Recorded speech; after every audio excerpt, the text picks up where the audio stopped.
So today we're going to be talking about 3 major reasons wounded adult children fake happiness.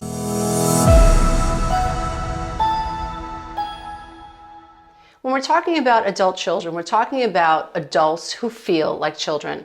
We're talking about those of us who grew up and who feel inadequate. We have very low self-worth, and we respond to adult situations very much like a child would. We subjugate our needs for the sake of others. We feel subordinate to other people. There's a real lack of self-efficacy. We don't feel like we have the ability to stand up for ourselves, to speak on behalf of ourselves. There's a real deficit in the ability to self-advocate.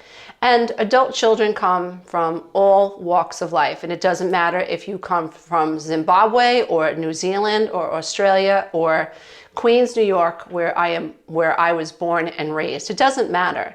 If you grew up feeling unworthy, if you grew up feeling not good enough, if you grew up in a home where there was addiction, if you grew up in a home where there were family of origin issues that were dysfunctional, if you grew up in a toxic family, if you grew up feeling like who you were was unimportant, and that made you feel like you did not belong, then you may have some adult-child issues. And dear one, that is not your fault. It's not your fault for any reason whatsoever. It's not your fault that you were born into a toxic family system. It is not your fault that the brain is wired for survival. It is not your fault that the brain is wired for a negative bias, meaning that our brains are literally wired to look for the negative. Why? Because if we're looking for the negative things in life, then we're more likely to survive.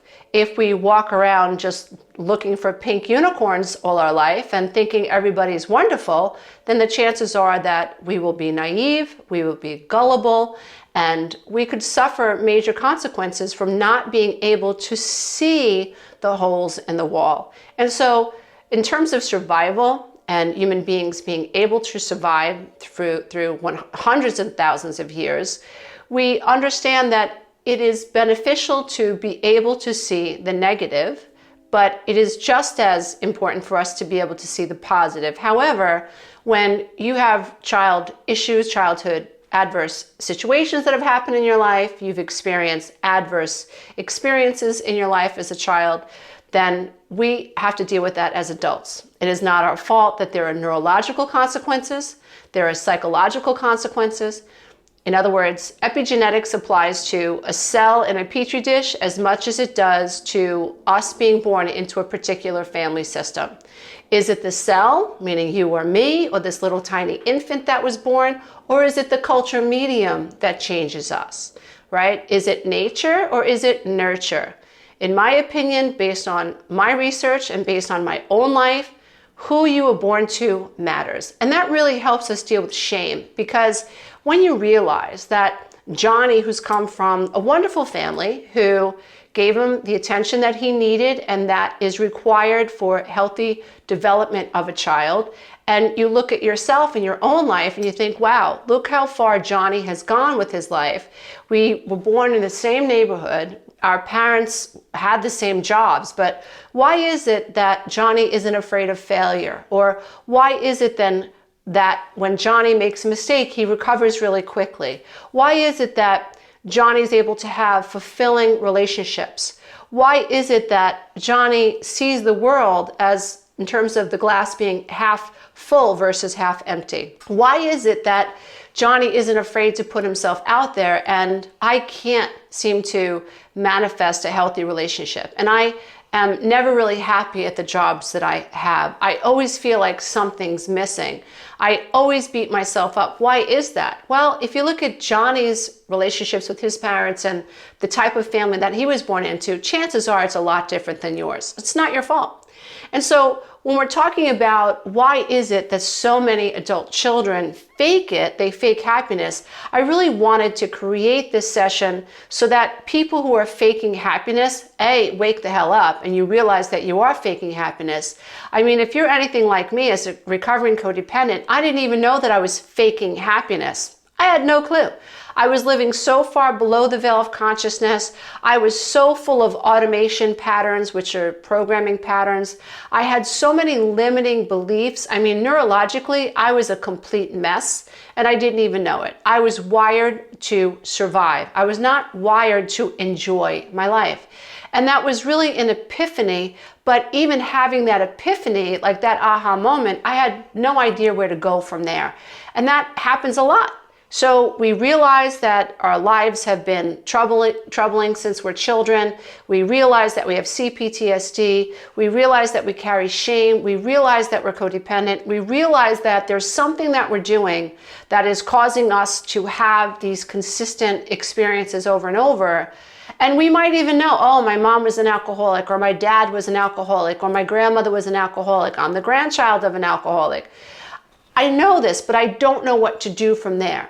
And that's significant because it's true, right? Just because you know that you are something doesn't mean that you know all you need to do to not be that anymore. Just because I knew I was codependent didn't mean I knew how not to be codependent. That was something that came after the epiphany of, holy mackerel, I'm codependent. So I want to talk about 3 major reasons why we as adult children fake it. And we don't even know that we're faking it. The first thing is that we don't even know that we're not being authentic. What I mean by that is that it is so our norm to smile on cue. It is so our norm to make sure that everybody else is okay. It is so our norm to feel responsible for other people's failures and also feel responsible for whether they succeed or not. It's almost like we feel, and once you look at it consciously and objectively, which is not below the veil, once you look at it above the veil, you can see how insane it is. How a codependent views other people is, I'm responsible for whether they swim. I'm responsible if they fail. I'm responsible if they succeed. And we carry this burden with us. And that's very much the result of childhood programming. It is very much the result of not feeling good enough. And like a carrot on a string that's being held in front of us, which is what? What's the carrot?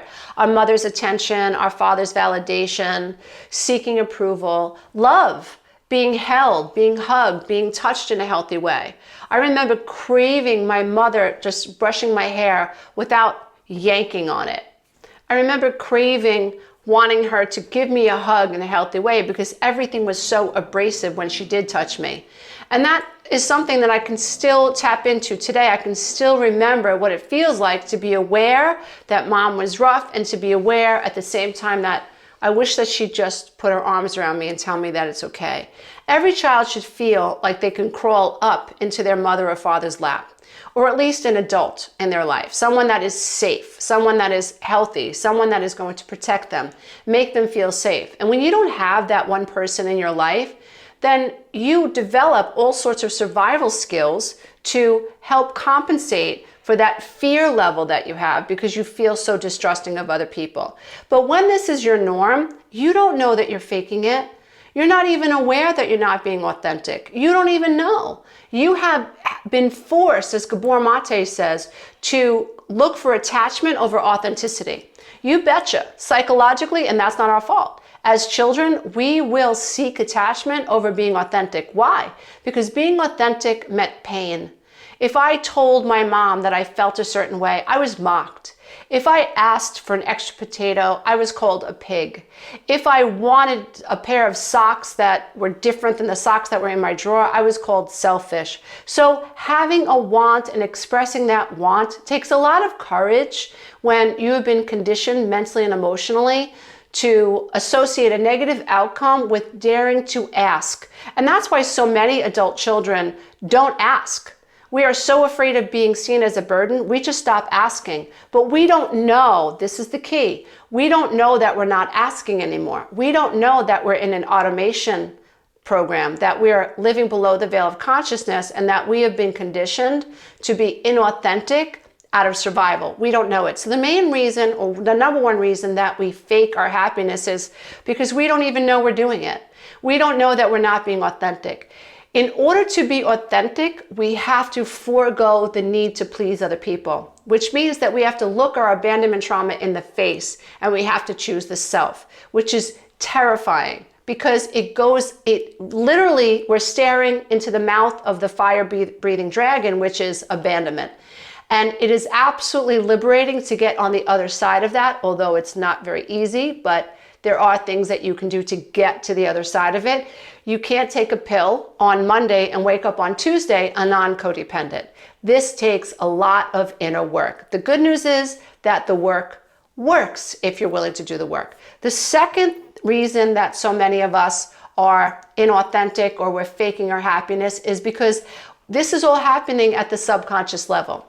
So huge mind-blowing moment, like drop the mic moment, when you consciously recognize that the mind that you have, that you observe, whether you realize you're observing your mind or not, you're observing your mind. The problem is when we think we are the mind, we're really not the mind. The mind is basically this screen that our subconscious beliefs play up against. So whatever's in the subconscious mind gets projected onto this field in the conscious mind. It's like a screen, it's like a television screen. And whatever's streaming from the subconscious mind, boop, is what you're watching in the conscious field. The problem is, it's like we do it, we don't realize we're doing it. It's like we step into our plasma television screen and we think we're Bravo. We think we're TLC. We think we're NBC and CNBC. We don't realize we're not the story that's being played out on the screen. The story is our story. It's what happened to us, but we're not the story. We are so much more than this storyline or this history or this narrative, but we don't know that. And so we're faking our happiness because at the subconscious level, we don't know that we're doing it. We have been neurologically programmed through conditioning to fear speaking up. So in terms of how neurology works, it works through chemistry, pain versus pleasure. So if I associate pain with speaking up, asking for more as a child, or if I'm watching my mother and she's hostile and she's abrasive and she's aggressive and she's screaming all the time, and I know that when I reach for her, she pushes me away, then I'm being conditioned to fear her. So fear has certain chemical outputs, and we associate cortisol with fear. And cortisol causes certain neurotransmitters to be secreted, and these neurotransmitters trigger the fight or flight system. And so literally at a neurological level, my brain is being wired to avoid that pain. So if I'm a 1.5-year-old, I could be 18 months old and be conditioned to fear mommy and be conditioned to fear crying. Like I'm going to start stuffing my emotions because I know that if I yell, mommy yells louder. Or if I reach for her, I get pushed away. So at a neurological level, I'm being subconsciously programmed, if you will, to fear authenticity. I don't even know it's happening. So this is all subconscious. This literally becomes a way of life. That's the second reason we're faking happiness. Now, the third reason that we fake happiness, again, we don't know that we're doing it, is because many codependents have been conditioned to think that their parents or the people in their lives don't really care about what they have to say. This was my experience big time, where I was conditioned to feel that my parents just didn't want to hear it. All they wanted to hear was that life was great. Life was great. If I dared say I'm having trouble with my husband, I'm having trouble in my marriage, oh, stop. You're just being silly. You were always difficult to please. You were always a drama queen. Blah. I learned to button my lip and not say anything to my parents. I was conditioned to understand they want me to smile. They want me to tell them everything's fine because they didn't know how to deal with authenticity. And so I learned to fake happiness because as a result, as a child, I thought I associated more pain with speaking up and more pleasure with faking happiness. I knew that if my dad called me and said, "Hey Lisa, how you doing?" I knew that what he wanted to hear was, "Everything's great, Dad. How are you?" I knew that I could not have a true, authentic relationship with my father. I couldn't. So being authentic, I would be called a liar. I'd be called a drama queen. I would be told that I'm making things up. And so You can't be authentic. And so what does that do as the adult child? That teaches you that speaking up is wrong. It's not something that you should do. That the world prefers that you smile on cue. The world prefers then that you fake it. You can't tell anybody the truth. You can't tell anybody how you really feel because you're going to be criticized. Another thing that happens along the same lines is that we get the message that speaking our truth, we are seen as a burden. And we get the feeling that if we tell our truth, other people see us as a burden. And that will elicit all sorts of shame and guilt. We don't feel worthy of having someone listen to us. And we don't even want someone to fix us as much as we want to know that there's somebody out there that resonates with what we're saying and can have empathy for us and can help us work it out. But if we go back to why we're faking it, we don't know that we're faking it. This is our norm. We are subconsciously programmed at the neurological level to fake it, to avoid further abandonment. And third, we have been conditioned to fake it because our parents just couldn't handle the truth. They couldn't handle their own truth. Those of us who are adult children, many of us grew up with alcoholic parents who were in denial of their own addiction. I know someone personally whose children have stopped speaking to him, and he drinks every single day to oblivion. He's younger than me, and he looks 10, 15 years older than me just from the alcohol. His children have stopped speaking to him. He's on the verge of divorce, and he will look you square in the eye and say, "I'm not an alcoholic," even though his father died of alcoholism and his grandfather died of alcohol-related diseases. This is true. Denial is real.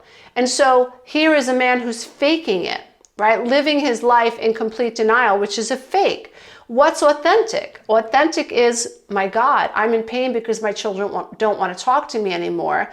And what's authentic is, I have a drinking issue. And this is robbing me of my ability to have healthy relationships with my family. And how does that make you feel? But when you're someone whose own father and grandfather were unable to speak the truth and be authentic, you didn't learn those tools. But the good news is, and that's why we say in codependent recovery that oftentimes when we have a food addiction or we have a chemical addiction and we have any type of an addiction that we're relying on to help us make it through a day, it's really important that we deal with those addiction issues as well. It's very difficult to recover from codependency while we're in denial of something in our life or some addiction that we have that's taking us away from what we really feel. The crux of codependency is us learning how to speak our truth. But we have to understand that when we speak our truth, all of our trauma is going to be triggered that's tied to abandonment. The good news is there is a way out and you can successfully get to the other side. But you have to come out of denial. And so, dear one, if you're faking it, it's not your fault. There are reasons that you fake it, and none of them are your fault. None of them, from it being subconscious to the pain versus pleasure principle, to being conditioned like Pavlovian conditioning, being conditioned to feel as if authenticity is a threat, to attachment, that's not your fault. But from a higher state of consciousness, from living above the veil, from using tools, you are able to get to the other side and you're able to live an authentic life. I promise you that you can get there. Namaste, everybody. Until next time. And if you're interested in my 3-for-1 coaching package, click the link in the description box. For a limited time only, I'm going to offer you 3 of my coaching packages for less than the price of 1, so you can start your healing journey today. Namaste, everybody. I'll see you next time. Hey, if you love this content, don't forget to check out the next video, and you can go to my website and take the codependency quiz.